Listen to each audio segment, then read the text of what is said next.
As Nigerians celebrate the annual Workers' Day celebration, we explore the plight of workers in the formal and informal sectors of the country. Nigerian workers are some of the most underpaid in the world, with the current minimum wage pegged at just 30,000 naira, equivalent to nearly $66 per month.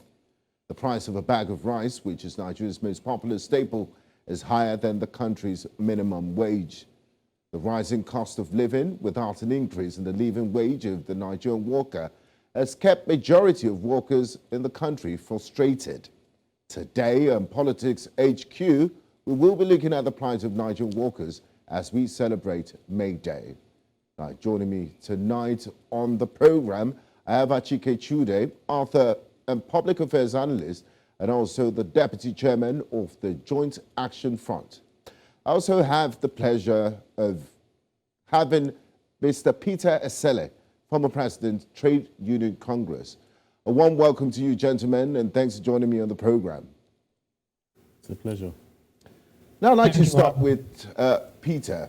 As Nigerian workers today join their counterparts globally to mark International Workers' Day, the Nigerian Labour Congress has described the last years as terrible and excruciating for Nigerian workers. What's your assessment of the current state of Nigerian workers in terms of their welfare and economic conditions? I think I concur with the release by the Nigerian Labour Congress, and that is is an excruciating time for workers. It's a very tough time for workers, and it doesn't look like it's going to get any better anytime soon. Just like you said, the minimum wage, when the minimum wage was 18,000 naira, it was pegged, that 18,000 naira was pegged at about $120 a month, which equivalent to $3 a day. That was how we negotiated it then. Now, in terms of when you talk about 30,000 naira, in terms of figures, 30,000 naira is higher, but in terms of the purchasing power, the 18,000 naira is far higher than the 30,000 naira. What you have now is 18,000 naira equivalent to $150, about $120, and then now 30,000 naira equivalent to $66. So what you have, that is if I'm using the official rate. If I'm using the parallel market rate, is far lower than that. So what you have is that the workers actually take-home pay has lost 50% of its value. And what's the implication of that? Well, the implication of that is that you are going to have productivity is going to drop. It will affect productivity. It will affect the mental health of the workers. And when that is affected, you are going to have a lot of agitations, grumblings, and then protests, and likely crises that will be bubbling, because the next administration, it's going to have a very tough call to make. First, if we look at the financial health of the country, and based on what the outgoing administration is reporting, there was every likelihood that they were going to take away subsidy. And if you have a total withdrawal of subsidy, you'll be paying between 320 naira to 400 naira, depending upon where you are. And that is also still based on the availability of FX by the CBN.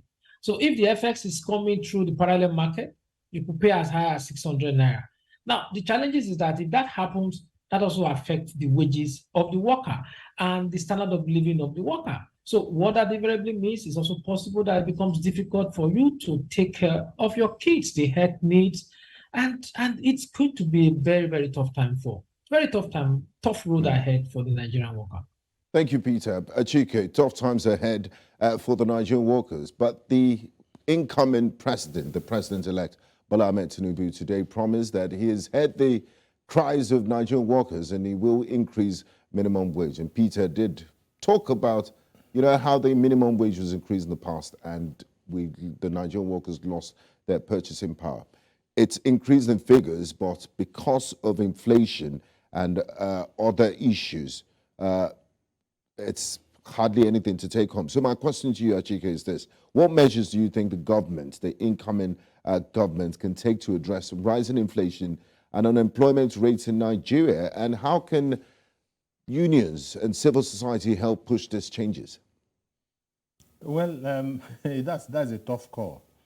because it is clear and that people have made this position known even before the last presidential election, that whoever takes over from the present administration, especially Muhammadu Buhari, that is going to be a very difficult situation, because the country finds itself in dire straits.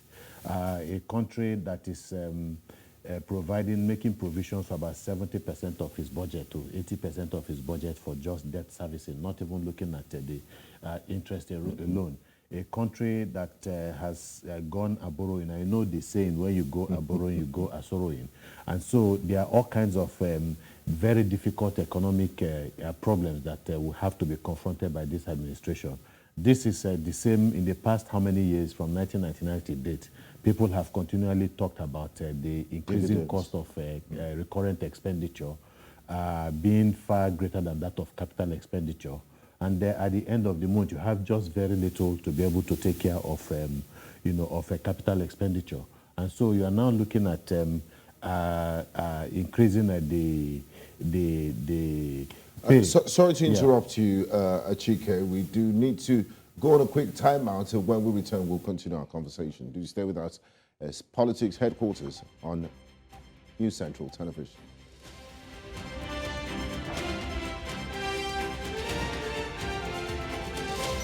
Welcome back to PHQ on News Central Television, and we've been discussing the plight of the Nigerian workers. Before we went on that quick break, I was talking to Achike Chude, and I asked him that after the president-elect has made promises that he's going to increase minimum wage, he's responding to the plight of Nigerian workers.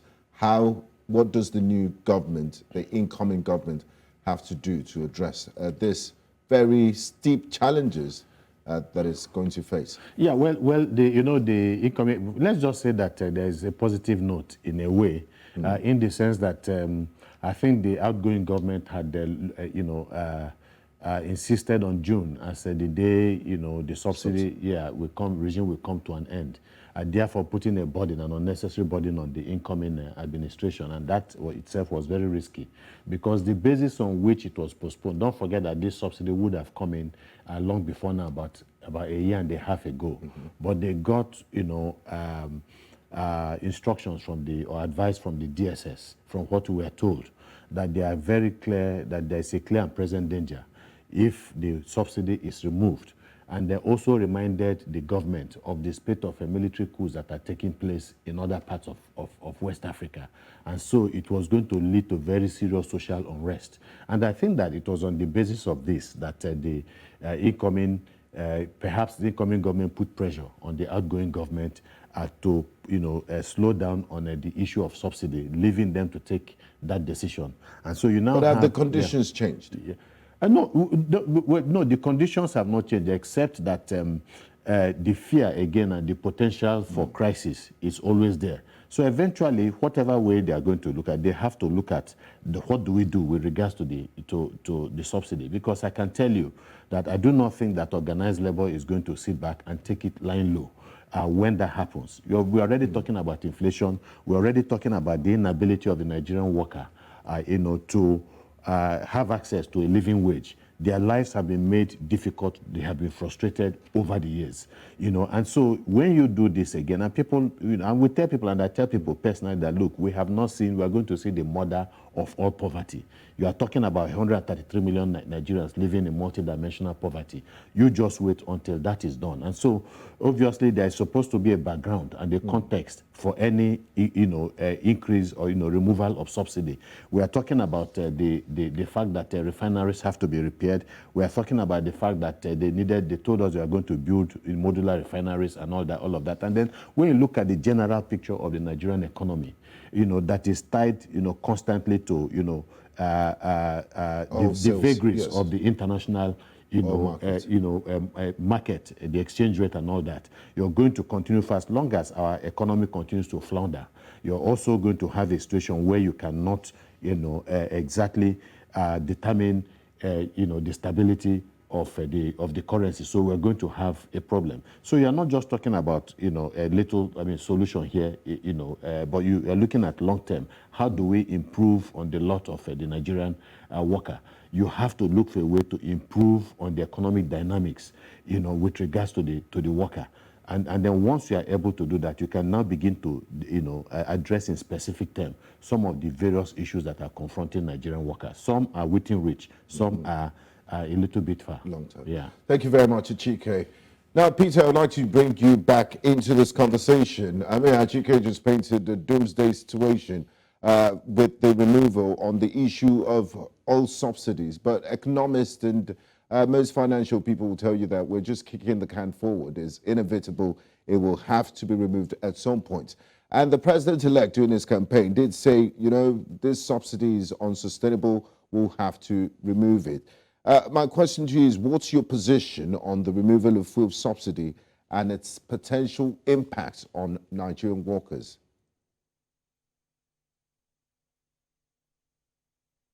The economists can say what they want to say. There are two sides to it. There is the economics of the economy. Then there is the political economics of the economy. So if you don't find the balance between the economics of the economy and the political economics of the economy, then you are going to have social unrest. Now, without settling the political side of the economy, which has to do with the social aspect of the economy, you can't have economics come and tell you what to do. It is only in an environment where there is peace and tranquility that you can practice your economist in whatever mode you desire. Now, even as Gbenga president, I work in the industry, we've always talked to the government about phased withdrawal.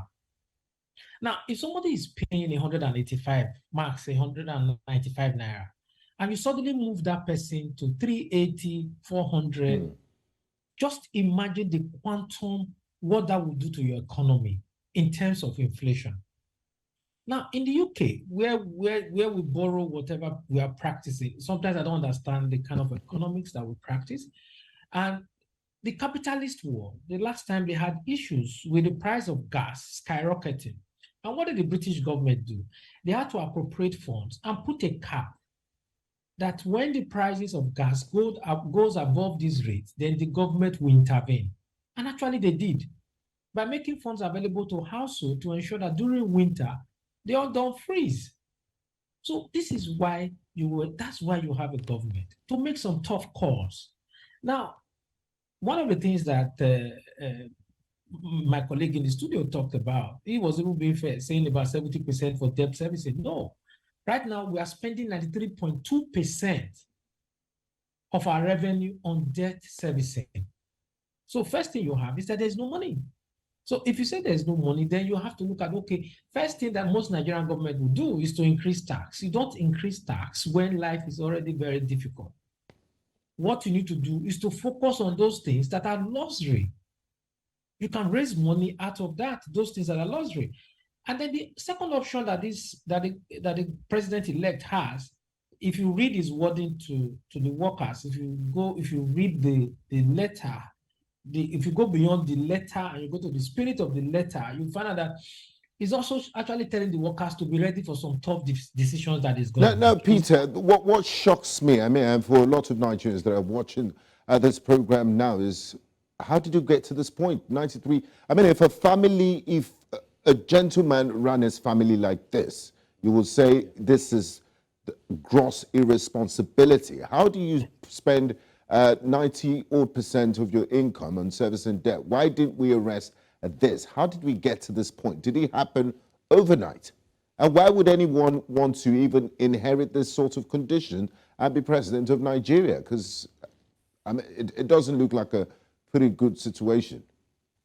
That was why when they were campaigning, I was always looking at the major contestants, and I wish them well, because it's going to be very tough for the incoming president to go through all of this.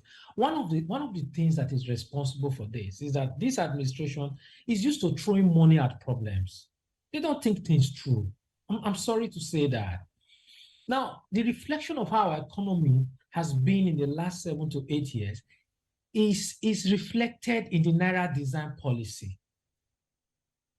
Now, because the policy by itself is not bad, but in terms of implementation, because those who were behind it lack the discipline to think through. I've said in one of your programs that the major problem that we lack in our country is lack of critical thinking. Our leaders find it difficult to think deeply. We just go ahead, we want to do things, let's just do it. Now you went ahead, you redesigned Naira, and then you forgetting that majority of aspect of your economy is informal sector, you virtually shut it down. In that process, I'll use food, for example. A lot of poultry farmers went broke. Yes. I know some who could not even sell, who would tell me that they have about 3,000 crates of egg, they had no buyers.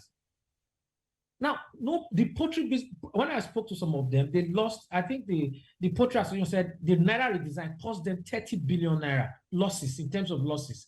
That is only the poultry aspect. We've not looked at other aspects of the economy. So that is a reflection of what we have. Now you are going ahead, you borrowed so much money. None of us knew at what percentage the money was borrowed from China. It's not just this administration. It started from Goodluck Jonathan administration. They borrowed money from China. We don't know how much was borrowed from China. We don't know the percentage that loans were given. Then you went ahead, you borrowed money for airports. All over the world, go and look at the finest airport. It's private sector driven. It's build, operate, and transfer. After 40, 50 years, then you also now go ahead and you take it over. So when you have a policy flip-flop, lack of critical thinking, so what you have is to use over 90% of your revenue to service your debt, which is the height of irresponsibility.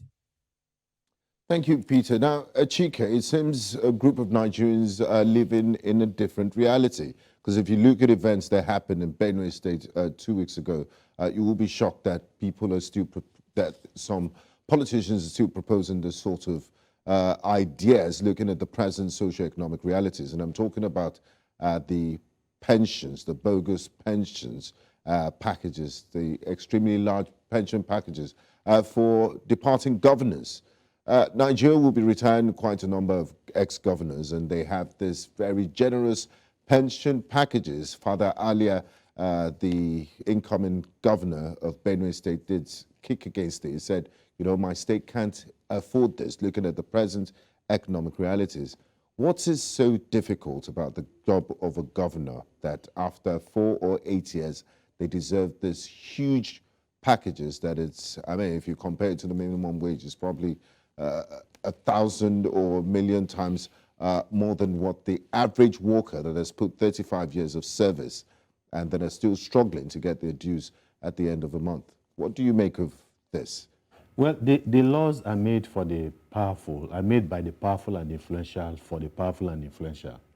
And so that is what you're seeing. So, you know, to some extent, to a very large extent, you can talk about maybe the takeover of the Nigerian state by a group of elites who have found themselves in power. And what they have done is to consolidate in and out of power. You know, and so you'll find that, of course, we all know that the normal thing is that when a governor has served his term, the next thing is that he goes into the Senate. Yes. You know, he gets into the Senate to also continue to perpetuate this exploitation of the people. And so this is what we have been seeing, you know, all over the country. But you see, we are talking about why is it possible? Why is it that they do not seem to understand what is going on in the country? I mean, why do the states, houses of assemblies sign up on these things, knowing the reality?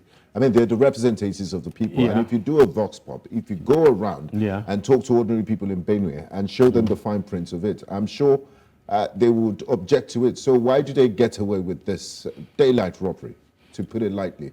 Yeah, because somehow the people have been kept in the dark. Ultimately, governance is about the people for the. I mean, the normal definition of democracy is, you know, government of the people for the people by the people. But the reality, from what you have seen, is that when you want to define democracy with regards to Nigeria, you cannot you know, end up but come up with the conclusion that it is government of the few for the few and by the few, and that is what we're seeing. Whether you are talking about security votes that are under the control of governors, that they are not, so that is not subject to accountability. They don't need to account to it to anybody. So you find out that the state itself is organized in such a way that favors the rich and then the powerful. And so the laws that are made by these people for these people. I mean, for themselves. And so, and again, it is because, and I think it was the late Dr. Tunji Braithwaite that said that, a people that have not mastered the act of putting worthy people in government will end up with charlatans, criminals, and rogues.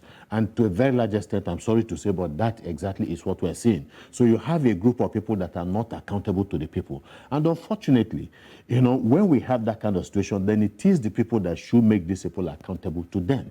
But yes, the people somehow, and that brings me to this question. Yeah. It is the people. Yeah. I mean, how many elective offices do we have? But we have a majority. We have 200 million plus Nigerians. It's the 24th year of uninterrupted democratic experience. So why are we still discussing these issues that Shagari Awolowo used to campaign in the early 80s? Why are we not making progress? Is it not on us as a people? No, it is on us, ultimately, at the end of the day, because, look, the reality is that the people are the greatest beneficiaries of good governance. It's all about them. And they are also the greatest or the biggest losers of bad governance. When you have, like what is happening, for instance, in the Sudan, who are the people who went to elephants fight? It is the grass that suffers. So you see that ultimately the ordinary people are at the receiving end. So I think we have a very long way to go in terms of political raising the political consciousness of the people and getting them to understand the dynamics of political engagement. Otherwise, like I said, they will be at the receiving end of bad governance. So we need to do exceedingly much more. Our people, unfortunately, for a multiplicity of reasons, ignorance, the parochial politics that is being played by the political class, the poverty, which Fayose described as stomach infrastructure, all of these things have a bearing on the way people respond to the politics of the country. Keep them poor so that they will not be able to ask the kind of questions that are relevant for personal emancipation. And that is what exactly has happened. So when you look at even all of this, even with regards to labor, and all of the dynamics that are involved, today, you realize that the people do not have the sufficient consciousness to be able to resist, the kind of politics and the kind of game that the elites have been playing to keep them permanently divided for the purpose of continuing the exploitation, of the nation state. Okay, a fine place to go on a quick break. We'll pick up from where we left off. We're still discussing the plight of the Nigerian workers on this special broadcast celebrating Nigerian Workers' Day, International Workers' Day, also known as May Day. I still have with me Mr. Peter Esele and Achike Chude. We'll continue our discussion right after this break. Do stay with us.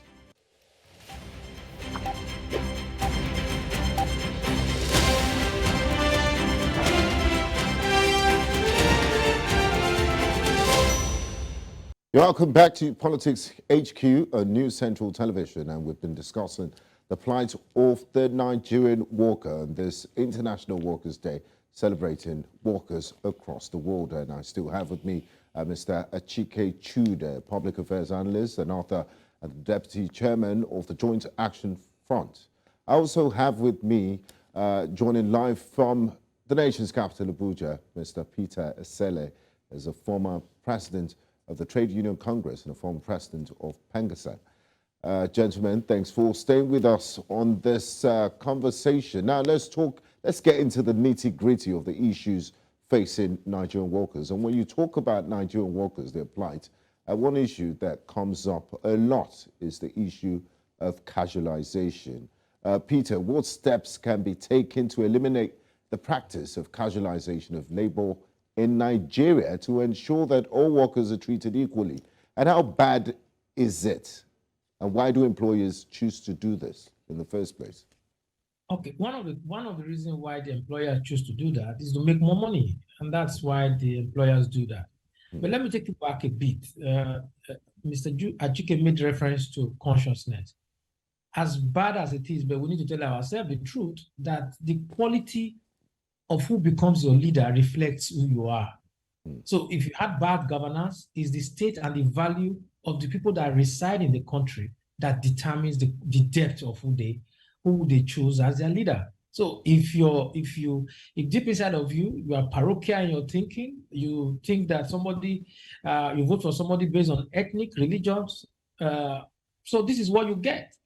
Now, to take it back to casualization, is that we need to have a law that will protect it. I'll give you an example of how Pengasson managed it.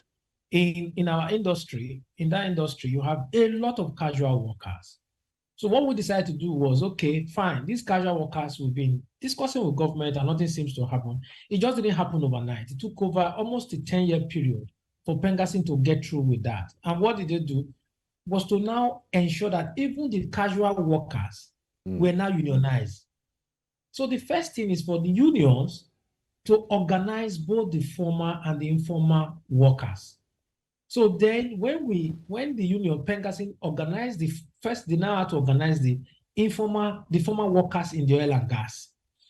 Then based on that, Pengasson now went a step further, now turned them to members of Pengasson by organizing them. And they now had to upgrade them to contract staff workers. And that now made Pengasson to be directly involved in setting their salaries, their fringe benefit, and then their pension, gratuity. So once the union is directly involved in all of this, I started out as even as a contract staff. At first I had a 6-month contract before Pengasson also intervened, and then I became a full-time employee. So you're a beneficiary of what unions can do and the power of unions. Yes, I'm a beneficiary of that.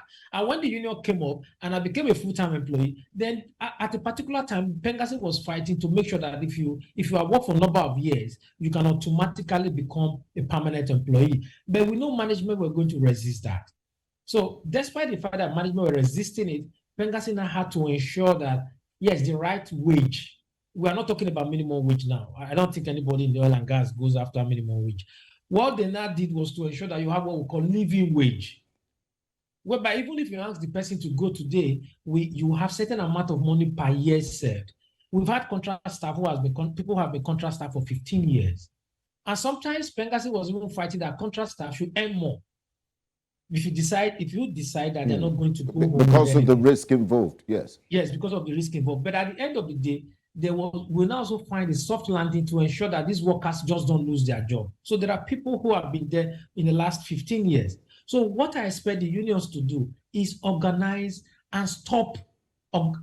You see, when you organize, it makes life easy for you to now be able to put everything within a structure.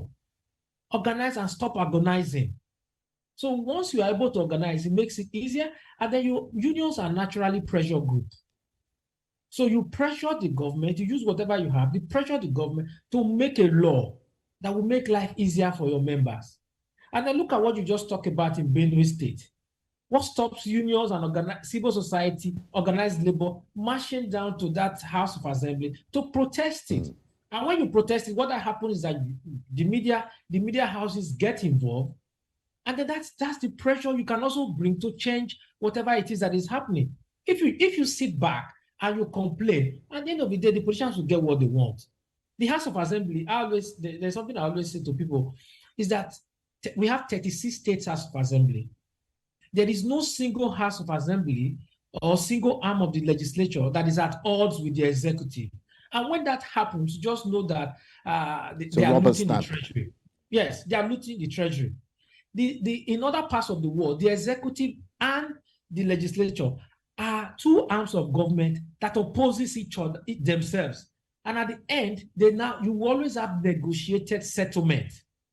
Now, look at what is happening in America right now. You're talking about debt default. The debt default that they're fighting about now, the Republicans have their own idea. The Democrats have their own idea. So that way, the whole Americans are not keen to know what is the policy, what is happening. But what you have in this part of the world is that we complain. I call it microwave protest. You complain today, and then nothing happens, and then you back off. And the politicians know that what we do in this country is that we can just blow hot air, then by the next week something new has come up, and then they jump on. Yes. and then we move on. So the politicians are masters of the act. And one thing we must know, politicians have only one thing. The law of politics is the law of survival. If the politician know that if he takes you for granted, he will lose his office, I can assure you will do whatever you want. But if the politician knows that all you need is for him to drop 10,000 naira for you, he will make sure he steals all the money and then he comes to you and drop the 10,000 naira. So it is how you want to be treated that the politician will treat you. Absolutely. Thank you, Peter. Now, Achike, still talking about the plight of the Nigerian workers. Beyond casualization, what are some of the other challenges faced by workers in Nigeria, and what solutions would you suggest to address them? Yeah, let me just, before I move onto something else, obviously, talking about casualization, you also have to look at the mindset and the nature and character of the Nigerian state. It is apart from the weakness of the state, because the reality is that the Nigerian state is weak, institutions of governance are weak in the country. And so they are not able to act the way and the manner they are supposed to act. But you also have a group of people, politicians, who are not committed to the nation state, who are not committed to their own people. And so you find a situation where even the government itself, because it's easy to say, look, yes, obviously there are laws in the country that are supposed to protect the interest of the workers. But you can see that these laws in most cases are obeyed in breach, where you have a government itself who should be the custodian of the law, also not responding to the laws of the nation in their various interactions with even the unions. We talk about the medical association. You're talking about keeping promises. Yes. Keeping promises, the ASO and the rest. So they are the first violators of even the laws of the nation. Agreements that they willingly enter into, they look for ways not to fulfill those agreements. And so you now have a situation where in the private sector, for instance, the issue of casualization, gets to a crescendo. And then, so who are you expecting to ensure that it is that the law with regards to casualization, are obeyed? With the private sector, when you yourself also, they say he who comes to equity must come with clean hands. And so, in most cases, the government tends to take sides with some of these corporate organizations to the detriment of the average the welfare of the welfare of the Nigerian worker. And so there are other dynamics also. The overall economy in the country is impacting on the workers badly, and also has a way of undermining even the strength of the union, because the union also needs, its survival is also dependent on the livelihood of the workers and how the workers are, how well they are doing. So when you have a situation of the deindustrialization of the Nigerian economic space, where factories are shutting down, almost on a daily basis, some are closing shop and going to other countries, in West Africa, it impacts, on the ability of the unions to grow, their membership, and also to benefit from the contributions of the members. So that has a negative impact even on the overall growth and welfare of even the union itself. And so there are also other issues. Like I said, some of the labor laws in the past need to be harmonized. Some of them are contradiction of one another. So we need to have some, kind of harmony also, in order to strengthen it. Okay, thank you, Achike. Now, back to you, Peter. You did mention something quite instructive in your earlier statements, talking about the hardship that Nigerians went through, and that it seems like public officials do not critically think of issues before implementation. And I'm referring to the Naira redesign policy that put Nigerians, quite a lot of Nigerians, in excruciating pain. So my question to you is this: how would you describe how best can Labour respond to issues in advocating for workers' rights in Nigeria and their plight? Because in the past, people have said, the Nigerian Labour Congress doesn't exist. They only come out when there's an increment in fuel scarcity. I remember talking to the Lagos State Chairman of NLC on this same program about the Naira redesign policy, and she said, they were caught between a hard rock and a rock and a hard place, because looking at the dynamics in the politics, we were in an election year, and they didn't want to go on strike to, just before elections and call for protests because it would look like they're truncating, how we politicize things. And Nigeria said, the labor wasn't there for us. The damage has been done. I'm sure there's no insurance to cover the losses of the poultry farmers, and so many Nigerians that lost billions as a result of that policy. So how best can Labour, attend to the plight of Nigerian workers and also be more responsive? Yes, first thing I always tell Nigerians is first you have to look at the labor movement. Is that the labor movement first of all is responsible to its members. The primary responsibility of the labor movement is to its members. Then the society, generality of society now becomes the secondary responsibility. Now, what happens in the Naira redesign? First, the concept was good. I know that for sure, that even the labor movement looked at it, the concept was good.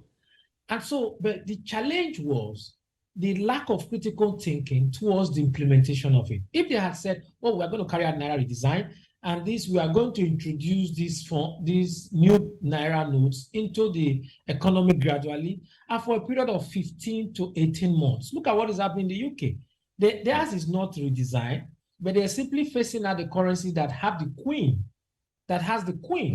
now to the king. And then they faced it that it's going to be off probably towards the end of this year or early next year. So it's a gradual process, which makes it very easier for them to recall the old one, and everything is done seamlessly. Now, what did Labour do? When Labour also noticed that there was failure in that policy and it was causing too much hardship, give it to them, then you had the Nigerian Labour Congress headquarters have to issue a release and issue an ultimatum. Nigerian Labour, the NLC and the civil society now issued an ultimatum. I think they gave a 7 days ultimatum. Yes. Where the CBN was now compelled to honor the judgment of the Supreme Court. So, and you can even the CBN governor was making assertion towards what the release by the NSC. So, first is that the Nigerian Labour Congress or the labor movement or the civil society, the movement is always have a term for it, is locomotive, because there are a lot of discussions that will go on behind the scene. First, they agree with the concept, and when they found out that the government was not really prepared in terms of implementation, then they moved on to threaten the government, and then the government had to obey the judgment of the Supreme Court. So the labor movement is not perfect. I'm going to say that. It's not perfect. It also has its own challenges because they are not from mass. They are also Nigerians. But I would say I would rather have a society whereby you have a labor movement and the civil society than the one that doesn't have it. Thank you, Peter. And Achike, as we begin to wrap up conversation tonight on PHQ, a new administration will be birthed in a few weeks' time. In your opinion, what policies and programs should the new government prioritize to improve the economic conditions of workers in Nigeria? Yeah, well, I think one of the things that the administration needs to do is the issue of trying to ensure social harmony, and reconciliation. They're just coming off a very contentious election, and you need broad-based consensus if you want to govern a people. And we must also not forget, like I said, the contentious election that also has with it, the problem of legitimacy. And I remember, and I say this, it's very, very important, because I remember that when the Buhari administration came in, they had an unprecedented, did an unprecedented increase in the pump price of fuel. If I remember correctly, I think Esele was he the president of the TUC, or was it before? Because I remember attending the TUC Congress. They graciously invited the Joint Action Front there, and then he presided over that particular meeting. So I'm not sure. I think it was that of 2012 anyway. Okay. But what I'm trying to say, is that by the time workers had been mobilized, on the streets of Lagos, one of the things we realized was that Nigerians were resisting it. Nigerians were saying a new government has just come in. You need to give them a time, and we need to give them time. So there was and all that. consensus. So there was consensus generally on the streets. We moved into the markets, Mushi and the rest, and on the road, and that was what we were hearing. You know, so I'm not sure that today, of course, the dynamics have changed. Things are more difficult. People, you know, have lived through all manners of severe economic deprivation. And so I'm not sure that Nigerians will have time.